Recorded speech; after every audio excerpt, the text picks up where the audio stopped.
ឆ្នាំនេះវ៉ានសិភីតែឆ្នាំក្រោយវ៉ានសិរត់វិញក៏ថាបានដែរអាណាមិនខឹងដើរជាមួយគ្នាតាំងពីនៅតូចថ្នាក់ទី4ទី5អីហ្នឹងឥឡូវវាការចោលឯងបាទអនុស្សាវរីយ៍អត់មានលុយស៊ីបើហត់ណាអាយ៉ាងវាអ្នកភេខ្ញុំចាពិតជាកំសត់កំរន់ណាទឹកភ្នែកហ្នឹងទឹកភ្នែក fact ហ្មងខ្ញុំនេះឡើងផ្លេចថ្ងៃស៊ីកាដល់តអូមកតហើយថ្ងៃនេះតហើយមកដល់រោងការគេសាតូបអស់ព្រោះខ្ញុំមកដល់ហ្នឹងគឺមក8កន្លះហើយល្មមដល់តុកញ៉ាំហើយភ្ញៀវនិយាយពីច្រើនលេខតុកខ្ញុំគឺលេខ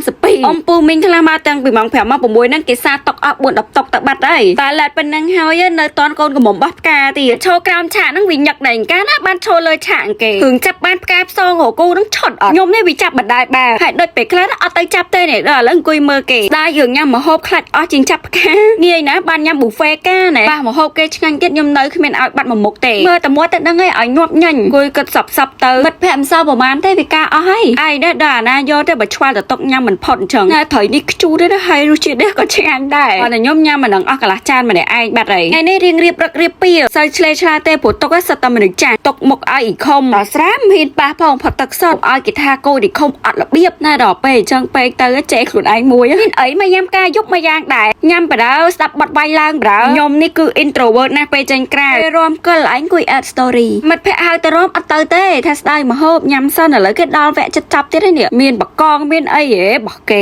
ថាសាក់រំក្នុងផ្ទះវិញរំគ្មានឈ្នះមានរត់ទេតែបើចេញក្រៅរំអត់ឈ្នះតែបានស៊ីឈ្នះយកឃើញអត់រំអញ្ចឹងហើយតែប៉ិតខ្ញុំរំក្នុងចិត្តហើយអីស៊ីផឹកហ្នឹងដល់មហូបចុងក្រោយនេះដល់គ្នាគេលើកបាយលើកផ្អែមមកព្រាតវងការនេះចម្លែកប្រយផ្អែមគេគឺសៅម៉ៅប្រទេសឲ្យទៅជួបមួយខ្ញុំនេះមិនសូវចេះរកចរិតទេចាហើយខំហីខ្លាយរបូតកញ្ចក់យើងរស់បែបជីវិតពិតណាសៅម៉ៅអស់5ផ្លែម្នាក់ឯងសុំតូអ៊ីណាគេញ៉ាំយឺតខ្ញុំទៅមុនឯណាប្រញាប់ចងដៃឲ្យទៅផ្ទះទៅរំនៅផ្ទះវិញຕົកឆាកឲ្យគេរំលើកទី1ហើយអត់សវកអត់បាក់បៀអត់បាត់ស្បែកជើងដល់ផ្ទះវិញគ្រាន់តែស្រ័យសក់រីមូ make up ងុចទឹកដោកអាវជ្រោដេកបានបាត់ខ្ញុំឲ្យតែពាក់ឡិនគឺថាភ្នែកតុនចង់តែដេកអាមនុស្សមកញោបផងអីផងតែដើម្បីសម្រស់មុនដេកក៏ត្រូវតែឆ្លៀតស្អាតដែរត្រូវញ៉ាំជាមួយនឹងប្រេងប៉េងប៉ោះសិនណាអានេះហើយណាគេដែលថ្នល់ជាតិលេបហើយទៅកាត់ជាភ្នំអាចញ៉ាំមួយថ្ងៃ2គ្រាប់បានព្រឹកក៏បានយប់ក៏បានញ៉ាំមិនអីមួយគ្រាប់ស្មើនឹងញ៉ាំផ្លែប៉េងប៉ោះ32ផ្លែណាគេស្អប់ប៉េងប៉ោះប៉ុន្តែចង់បានអត្ថប្រយោជន៍ពីផ្លែប៉េងប៉ោះវិញណាគឺអាចញ៉ាំនេះជំនួសញ៉ាំហើយអត់ធ្វើទុកកាពះទេតែគាត់ថ្នាំគឺរលាយទៅតាមទឹកមាត់សម្រាប់ណាគេដែលគាត់ថ្នល់ជាតិតាំងពីកើត